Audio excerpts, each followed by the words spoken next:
समय की बात है। एक ऐसे राज्य में जो बाहर से चमकता था पर भीतर से मुरझाया हुआ था। वहाँ एक छोटी सी लड़की रहती थी जो राजकुमारी बनने के सपने देखती थी।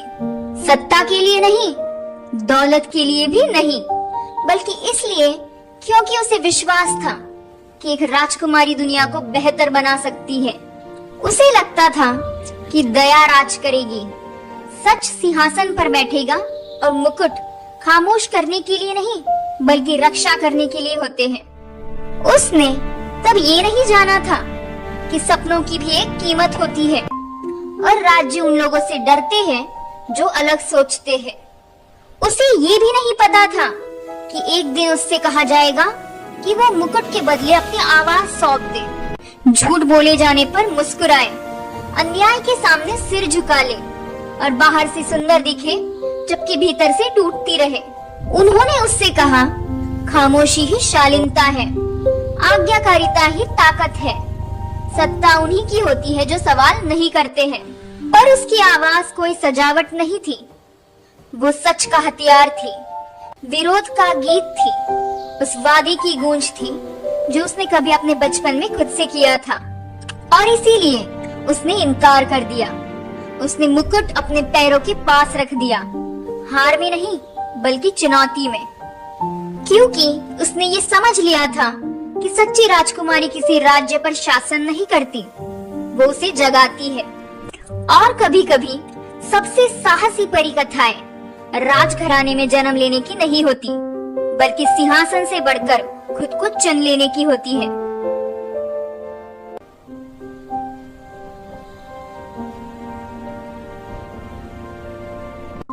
जब वो बहुत छोटी थी तो हर शाम अपनी दादी के पास बैठती, महल की दीवारों के पीछे डूबते सूरज को देखती थी। एक दिन उसने उत्सुक आंखों से पूछा, दादी, कोई राजकुमारी कैसे बनता है? मुझे सच में राजकुमारी बनना है। दादी हल्के से मुस्कुराई। उनके हाथ झुर्रियों भरे थे पर बहुत स्नेहिल। उन्होंने बच्चे के कान के पीछे से बाल हटाए और कहा, एक सच्ची राजकुमारी बनने के लिए मेरी बच्ची तुम्हें अच्छे कर्म करने होंगे। जो खुद की मदद नहीं कर सकते उनकी मदद करनी होगी, गरीबों और कमजोरों की रक्षा करनी होगी, और जब दुनिया गलत हो तो बोलने से कभी डरना नहीं। छोटी बच्ची ने बाहें सिकोड़ ली। वो समझ नहीं पाई, लेकिन दादी, उसने मासूमियत से कहा, राजकुमारियां सुंदर कपड़े पहनती है, बड़े महलों में रहती है और सब लोग उनकी बात सुनते हैं। दादी धीमे से हंसी। एक दिन मेरी प्यारी, तुम समझ जाओगी। छोटी बच्ची बस मुस्कुरा दी। अभी तो वो सिर्फ राजकुमारी ही बनना चाहती थी। जैसे जैसे वो बड़ी हुई उसे राज्य की सच्चाई दिखाई देने लगी। महल सोने से चमकते थे, लेकिन उनकी दीवारों के बाहर ऐसी चीखें थी जिन्हें कोई सुनने वाला नहीं था। जो असहाय बोलते थे उन्हें सजा दी जाती थी। बेकसूर लोग बिना वजह गायब हो जाते थे। न्याय सबसे ऊंची बोली लगाने वाले को बेच दिया जाता था। राजा और रानी डर के सहारे राज करते थे। लोग झुकते थे, सम्मान में नहीं बल्कि भय में। और राजकुमारी ये सब देख रही थी। उसका दिल दुखता था। उसे अपनी दादी के शब्द याद आए। उसने समझ लिया कि सिर्फ ताज पहन लेने से दुनिया बेहतर नहीं बनती।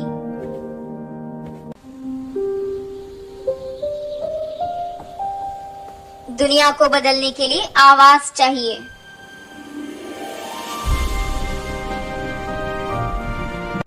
इसीलिए राजकुमारी ने वकील बनने का फैसला किया, ना धन के लिए, ना प्रसिद्धि के लिए, बल्कि उन लोगों की आवाज बनने के लिए जो अपनी आवाज नहीं उठा सकते थे।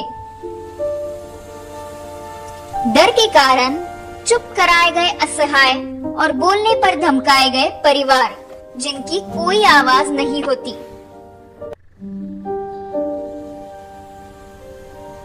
उसके इस फैसले से राजा बेचैन हो गया। वो जानता था कि अगर वो वकील बन गई तो वो भ्रष्टाचार को उजागर करेगी, वो राज्य के शासकों को चुनौती देगी और उनकी ताकत को तोड़ सकती है।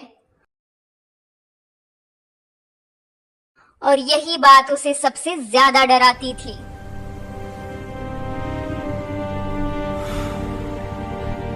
एक रात राजकुमारी को राजमहल के कक्ष में बुलाया गया। हवा भारी थी, मानो किसी जादू से भरी हुई। राजा ने धीरे धीरे बहुत संभल कर कहा। उसकी आंखें तीखी और सतर्क थी। तुम लोगों की मदद करना चाहती हो, तुम न्याय चाहती हो, लेकिन न्याय हमारे जैसे राज्यों को नष्ट कर देता है। वो रुका और फिर उसने एक सौदा रखा जो जादू और लालच में लिपटा हुआ था। तुम्हें अपार सुख मिलेगा, तुम ऐशो आराम में रहोगी, तुम्हें प्रेम मिलेगा, सम्मान मिलेगा, सुरक्षा मिलेगी, तुम सबकी प्रिय राजकुमारी बनोगी। लेकिन इसकी एक कीमत है, तुम्हें हमेशा के लिए मौन रहना होगा, न बोलना, न प्रश्न करना, न गलत के खिलाफ खड़ा होना। राजकुमारी ने मुकुट की ओर देखा। उसने महल के बाहर देखे गए पीड़ित चेहरों को याद किया और उसने धीरे से फुसफुसाया, नहीं, क्योंकि एक मौन शासक भ्रष्टाचार का सबसे शक्तिशाली हथियार होता है। उसी रात वो महल से बाहर चली गई। न कोई पहरा, न ऐशो आराम, न स्वर्ण सिंहासन, सिर्फ साहस। उसने चुपकर कानून की पढ़ाई की। उसने कठिनाइयों और अकेलेपन का सामना किया, पर उसने कभी अपने निर्णय पर पछतावा नहीं किया। उसकी आवाज ही उसकी ताकत बन गई।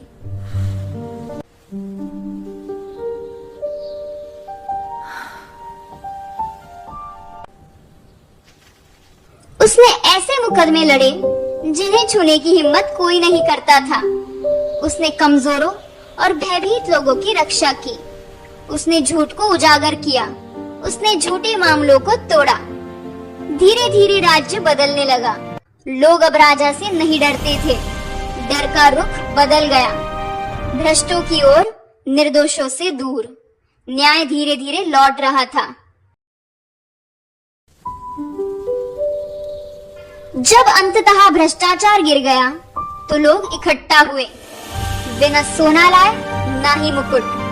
वे उससे कहीं अधिक मूल्यवान चीज लाए, विश्वास। तुम कभी मौन नहीं रही, उन्होंने कहा। तुम कभी कमजोर नहीं थी, तुम हमेशा से हमारी रानी थी।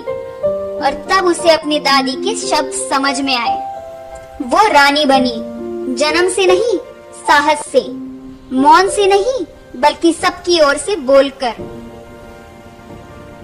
इसीलिए नहीं कि उसने अपनी आवाज खो दी थी, बल्कि इसलिए कि उसने उसे बेचने से इनकार कर दिया था। कुछ मुकुट मौन मांगते हैं, सच्ची रानियां न्याय मांगती है। कहानी से सीख मिलती है, मुकुट किसी को शक्तिशाली नहीं बनाता, साहस बनाता है।